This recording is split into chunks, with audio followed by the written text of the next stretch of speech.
Have you ever whispered a wish into the void, not to die, but to have never existed at all? It's not something people admit out loud, not something you bring up in casual conversation, but the thought, the desire to have never been born, it lingers like a shadow, not out of hate for life, but from exhaustion. This isn't dramatic despair.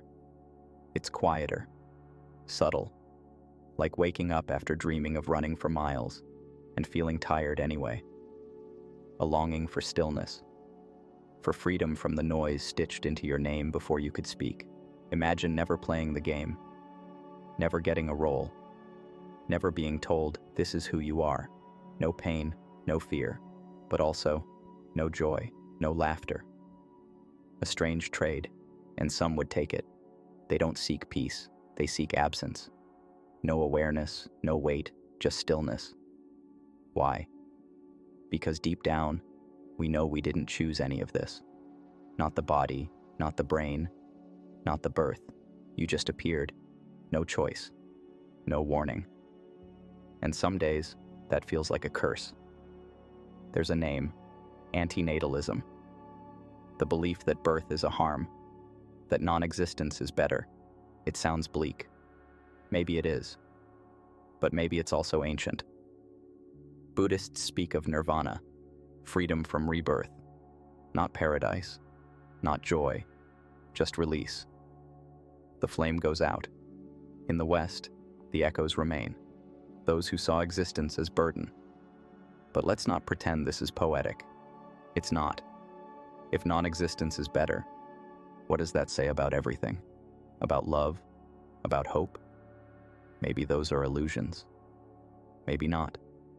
Maybe wanting to undo it all is just exhaustion disguised as philosophy. Because consciousness is heavy, witnessing is heavy, and sometimes silence sounds like mercy, not sleep, not death, just never having been. But here's the paradox. Only those who exist can wish they didn't. Non-existence can't desire, can't ache, can't want. So the wish proves something. You feel, deeply. You're alive, painfully alive, but aware. And that's not failure. That's a signal. You didn't ask for this. No one did. But being here might still matter. Maybe meaning isn't found. Maybe it's made. And if it's made through suffering, then it's real. You were given a question. You can still decide how to answer. The desire to have never been born is valid, but so is the fact that you were. And maybe, in that contradiction, there's something left to hold on to. Even if it's small, even if it flickers. Because witnessing is something. And maybe your presence, even in silence, is a kind of resistance. Not everything has to be beautiful to be real. Not every moment has to glow to have weight. Sometimes just breathing is enough. And if you've carried this question, you're not alone. You're not broken.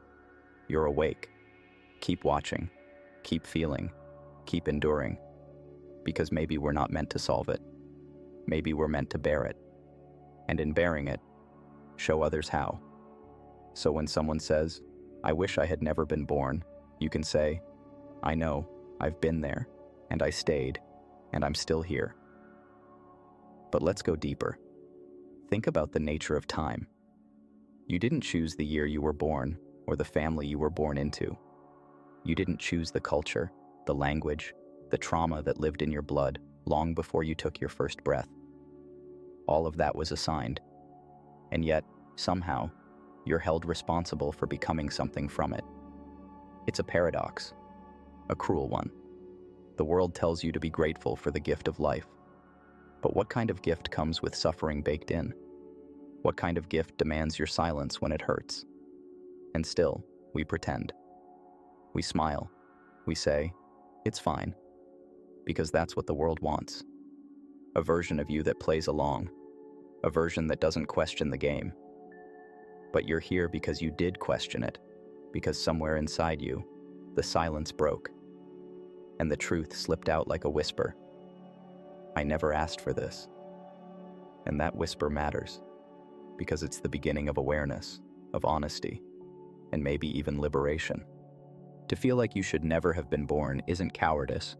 It's a symptom of perception, the kind of perception that sees through the masks of culture, comfort, and control, the kind that sees how much effort goes into pretending that everything's okay. It's the kind of perception that isolates. But it doesn't have to, because others feel it too. But they're afraid to say it. You saying it out loud makes space for them. That's not weakness, that's courage. And in that courage, something begins to form. Connection. Because there's a strange, quiet strength in saying, I don't know if I want to be here, but I'm here, and I'm listening. Maybe that's enough. Not hope, not healing, just presence. Sometimes, the most revolutionary act is simply staying, sitting still in the truth and breathing through it. You are not a mistake. You are not a burden. You are not broken for feeling the weight of it all. You're just awake in a world that teaches sleep. And your questions, the ones that haunt you, are the ones that matter most. Because somewhere in those questions is the beginning of becoming. Subscribe if you're still searching. Share this if it gave shape to what you couldn't say. Someone else might be waiting to know they're not alone.